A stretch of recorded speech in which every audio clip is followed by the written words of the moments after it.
here we are to talk about the last chapter in the book, Angela, a Woman of Hope, in dialogue with her times. And you know, that's really a very important topic for right now, because here we are, women in dialogue with our times, and hopefully as women of hope. When I talked to Angela about this, you know, I've really talked to her a lot. And sometimes she talks back to me, but not always. But when I try to read her comments, as it were, in her writings, and I don't know if you'll have this book or not, but all of her writings are in this book. And so I went through the book countless times, trying to see what is she about and what is she talking about and what are her values.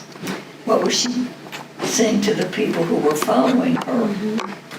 First of all, to set her in her own times, they are very similar to ours. They were similar to ours. The church was in crisis.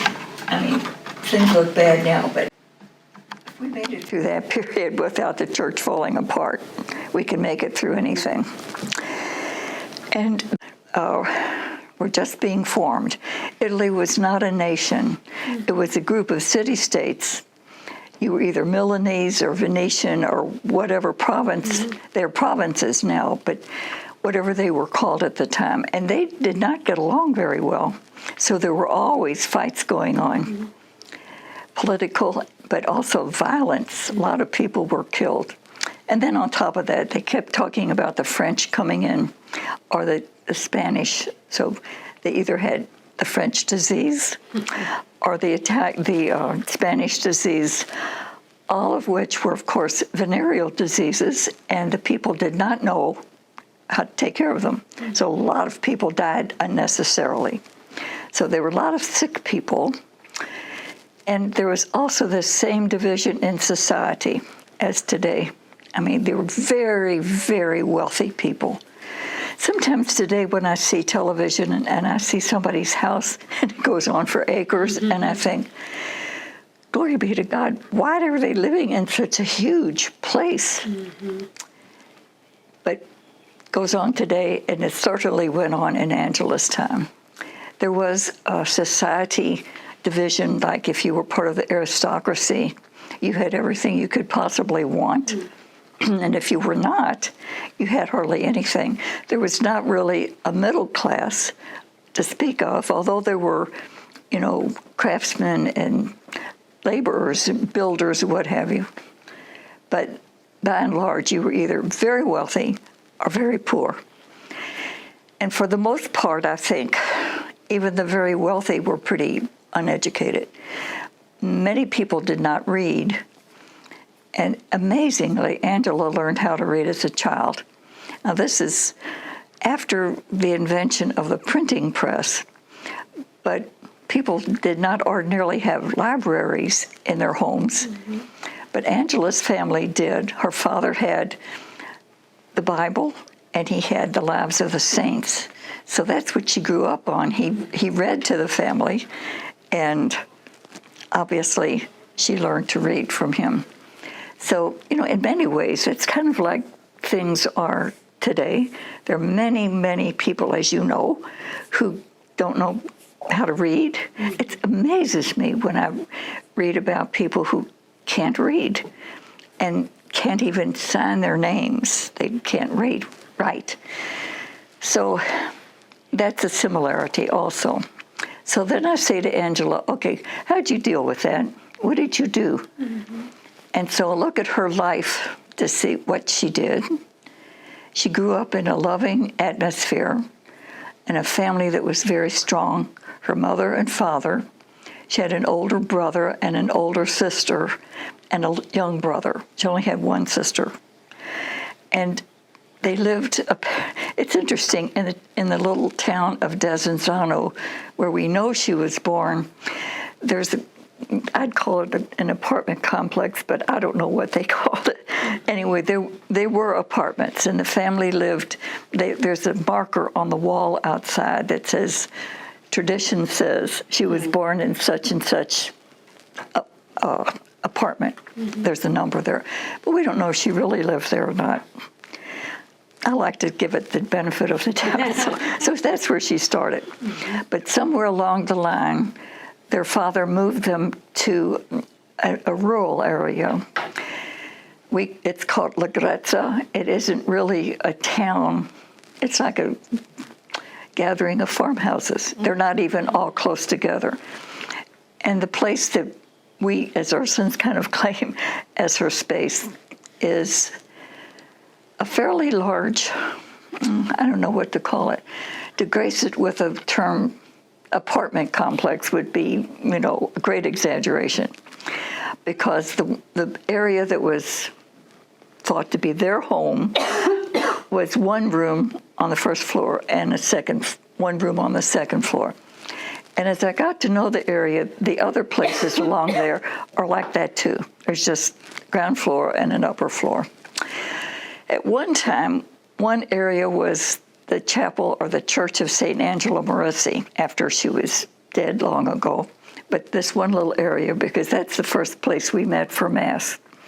Later, they have built a very large, beautiful church, the only new church I ever saw while I was there. And now that, I don't know what they're doing with that area now. Anyway, so she grew up in this little house. I'd like to call it a house.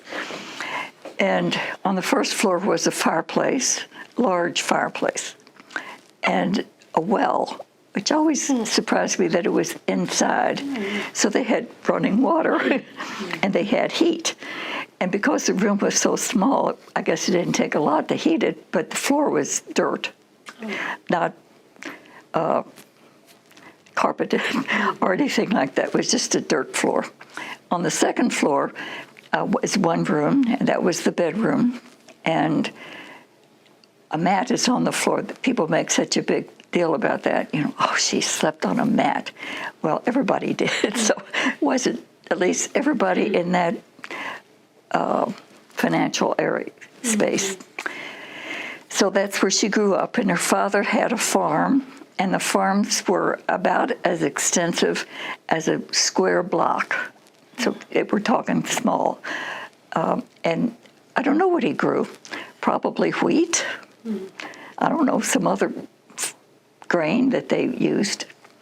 And he had a vineyard, but the vineyards were all together, and each farmer had a section that was his part of the vineyard. And there was a sidewalk all around it. So that's where she grew up. In the town of Desenzano, there's a church, and I can't remember the name of it. It's very nice, but it's very old. And the only thing that people claim was there when she was there was the baptismal font. And we don't know if that's the truth or not, but we like that. We have a picture of it in our house. So she grew up there, was educated by her parents. Her father's name was John. We don't know what her mother's name was, and we don't know the names of her brothers and her sister, though she was very close to them, particularly to her sister. Now, as happened in those days, there was we call it a plague. I don't know what we would call it today, an epidemic, And so I see on television that sometimes, whole towns are wiped out when something goes through that people don't know the cure for. That's what happened in Angela's area. A lot of people died, including her sister, whom she loved dearly. Not at the same time, but around the same time. Both parents died and her older brother. So that left Angela and her younger brother.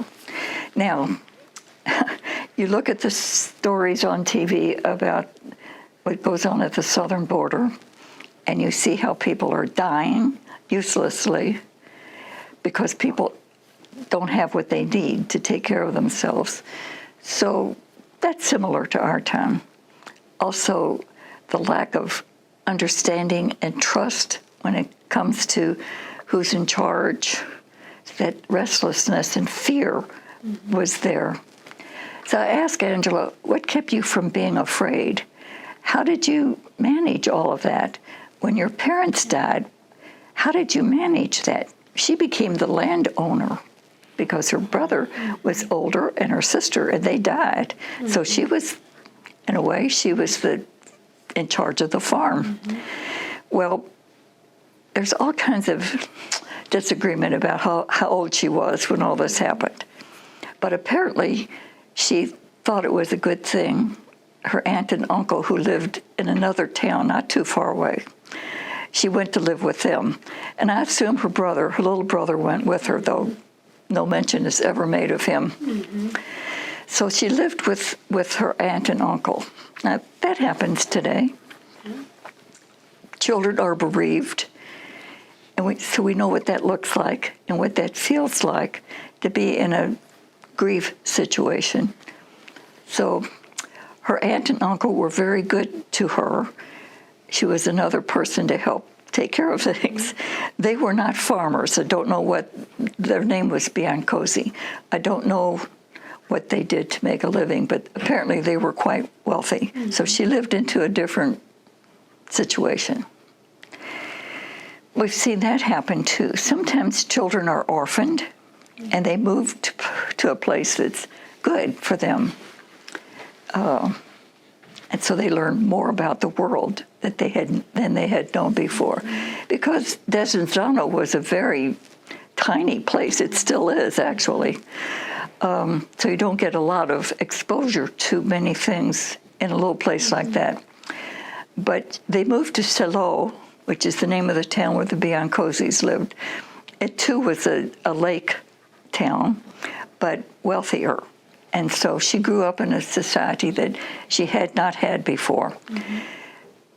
And fortunately, yes, for all of us, she met the Franciscans. The Franciscans had a friary on an island just off of Selo. This is all Lake Garda, that's the biggest lake in Italy. When I saw it, I don't know if I was expecting to see one of the Great Lakes, because they kept saying it's the biggest one in Italy. Well, it's about maybe a third of the size of one of the Great Lakes. But it's very important because it extends up into Austria. And so you still have people who speak German and Italian and all that in that area, because there was a lake. It was a lot of merchants. They still do. So instead of, I don't know if they probably call them on the phone now, but instead, the ships went back and forth and they did their trading that way. That exposed her to something new. And you know what it feels like when you go into something new. That's a common experience. I don't know if you experienced that when you got a new job. I bet you did. I did. And you did too, I bet. It changes everything. You change one element and the whole thing shifts.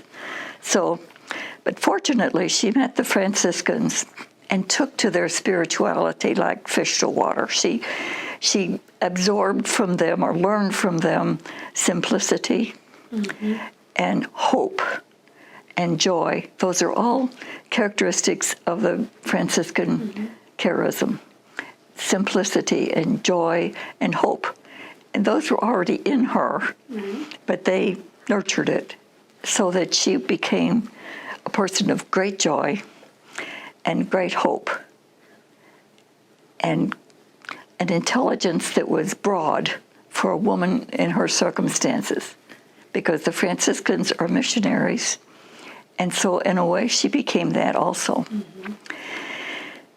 Now, I compare that, those are so many common experiences. It took me a long time to realize that she was a businesswoman, because part of being a landowner and leasing her land to other farmers when she went to live with her uncle and aunt, she had to go back and collect the rent.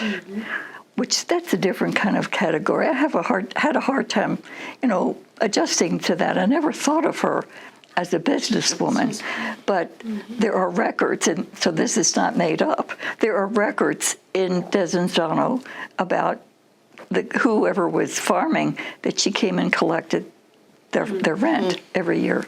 So that's very exciting to me. Because, sometimes you're put in a situation where you would never do something, except something happens and you have to pick up something to do that you wouldn't ordinarily do. And I kind of think it must have been like that for her. Who would have thought, as she was a little kid running around in Desenzano, that she was going to be a businesswoman? So she was a savvy person. Okay, so we put all those together. She was smart. She knew how to read. She was a businesswoman, and she was a woman full of hope in a situation and at times that looked pretty hopeless. Well, so I look at us and I think we're in that same situation. We're living in a very dark period of history for our own country, but also for the world. We know a whole lot more about the rest of the world than Angela did.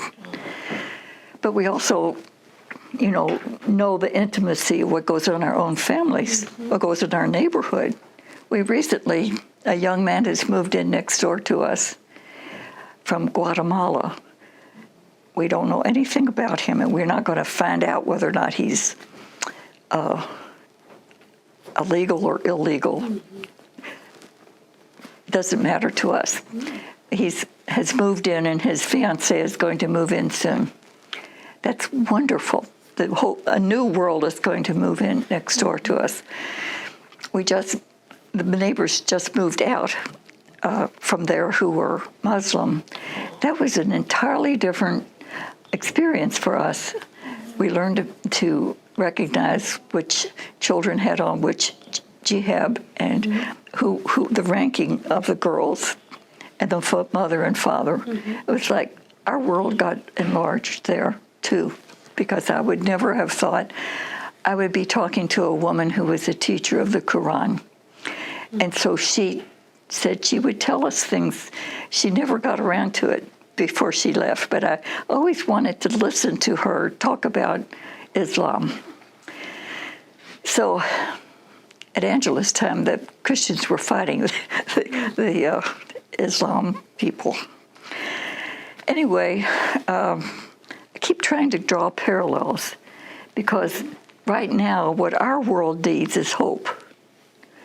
In a way, you can't love unless there's hope. And I know that faith is the basis of our lives, but hope is so important to faith. How could you have hope if you don't have faith? And how can you have faith if you don't have hope? So the three theological virtues, faith, hope, and love, they go together. And you can hardly take one out without disturbing the others. So she was a woman of hope. Now, how do we know that? Because people flocked to her.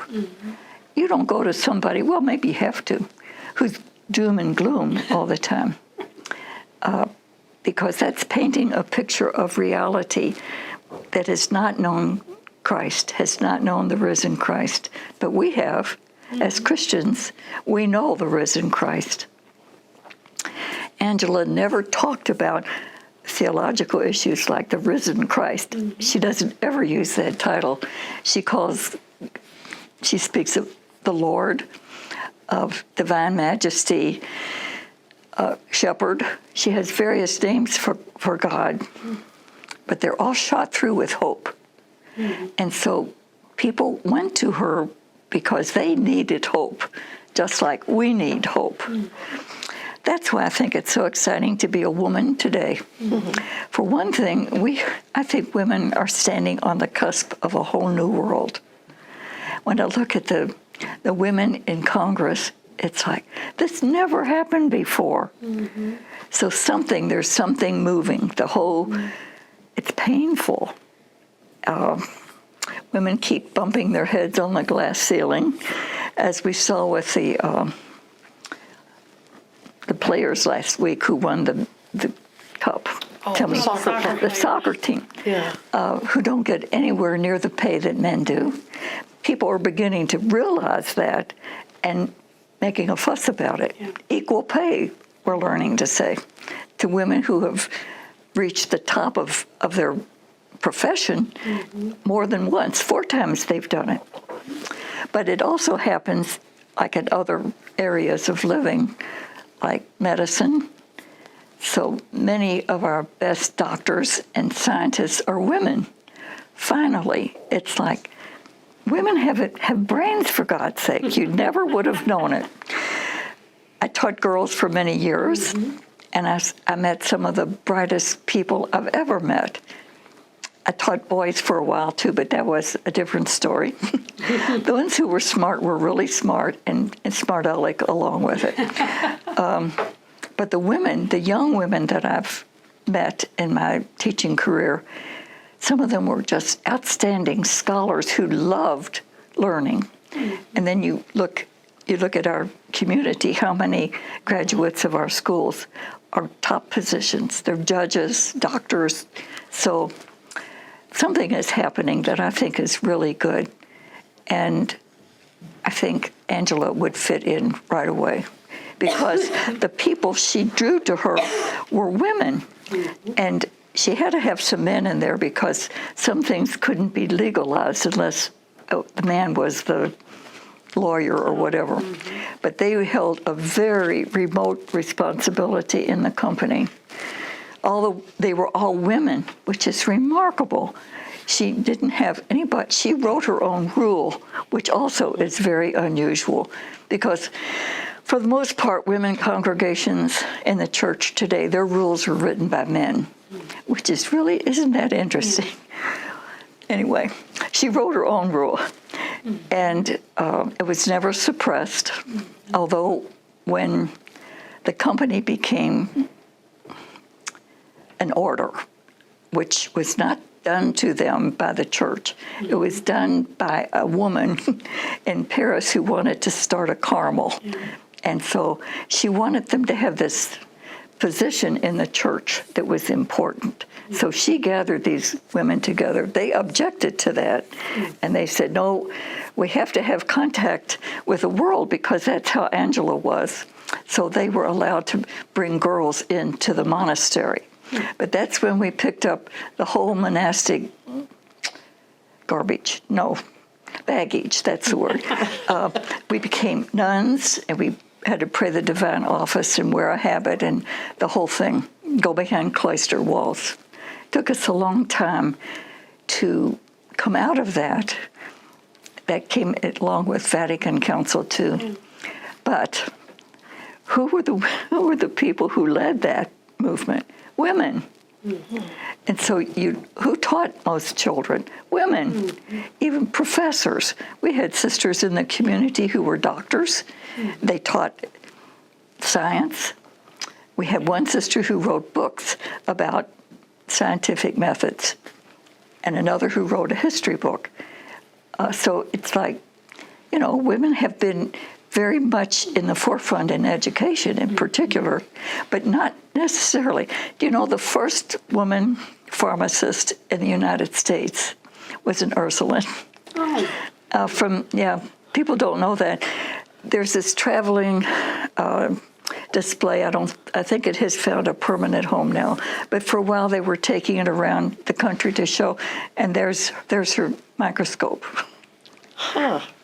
I just found that, chilling somehow to know that in the backwoods of New Orleans, had to have been way before the Civil War, probably before the War of 1812. There were Ursulines there, and one of them was a pharmacist. Remarkable. Anyway, so those were exciting times, and these are exciting times. And Angela was like one of those who helped to ignite it. She's sometimes recognized as that, and there are books written about the history of religious life, women, and she's always got a special chapter because she was different, the way she went about organizing her group. So she was in dialogue with her times, that's for sure. She knew what was going on in her world, and it was a lot larger than Desenzano. It was a lot larger than the city of Milan because she had been to the Holy Land. and all those little other places around. She'd been to Venice. She'd been to Milan more than once. So there you go. She was a woman of the world. And so she was in dialogue with her times. And I think that's what we are now. Otherwise, why are you interested in her? That's how I want to conclude this whole discussion. I mean, we've been together for quite a while through these, not everybody at the same time, but you know a whole lot about her and about her history. Do you have an impression of her that you find life-giving or not life-giving?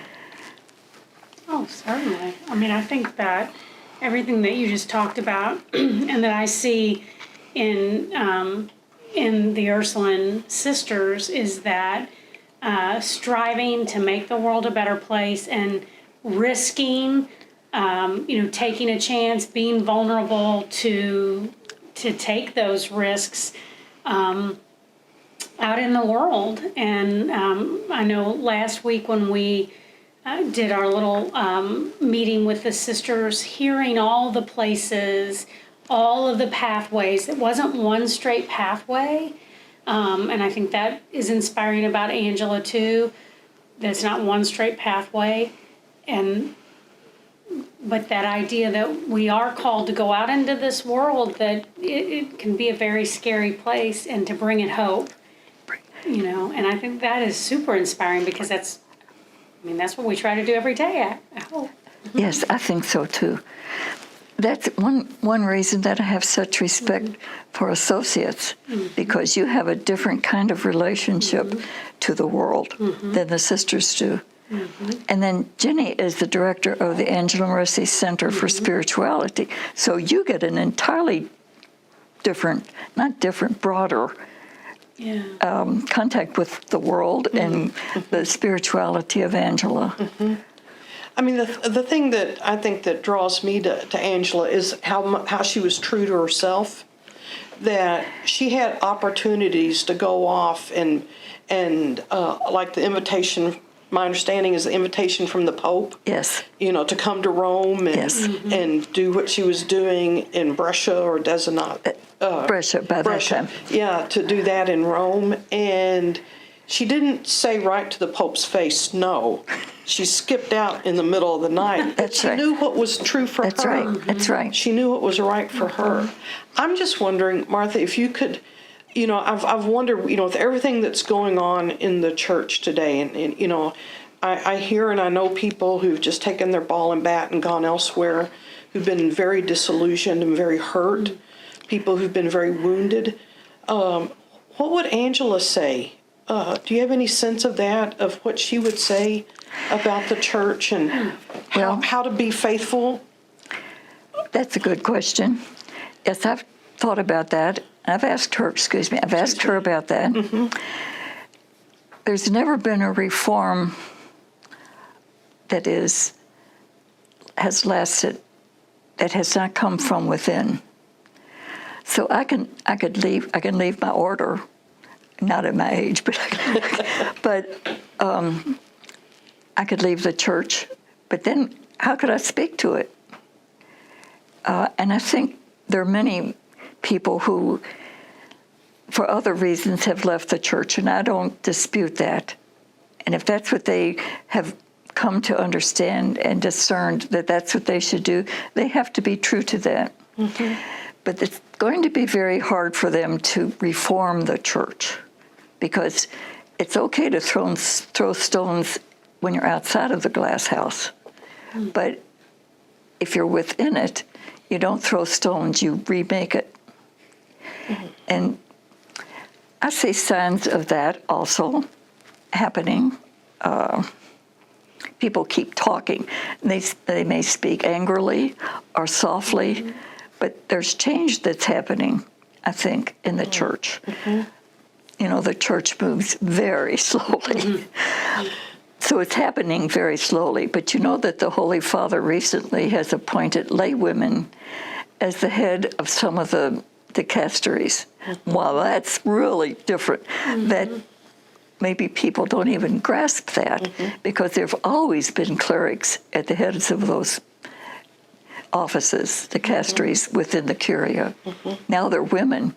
Some of them, God forbid, they're lay women. Probably they're married, I don't know what that makes.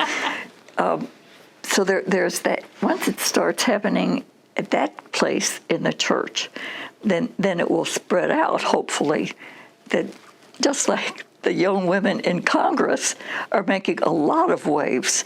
They couldn't have done that unless they were within the structure itself. So that's where I find hope there. I'll never live to see the end of that, but you probably won't either, right? It's not going to happen real soon. There's this joke about, wanting to see the Holy Father, and she'll have her husband with her. But that's way in the future. There's this little story I love to tell about Saint Martha, who, we always see that story between Martha and Mary. But there was another meeting Martha had with Jesus when her brother Lazarus had died. So she goes out first to see Jesus. She's the first one who goes out. I could just see her standing there shaking her finger at him. If you had been here, my brother wouldn't have died. And he didn't say anything. And she said, yes, he will rise again at the last day. And Jesus said, I am the resurrection and the life. Whoever believes in me will never die. Do you believe that? What a question. Do you believe that?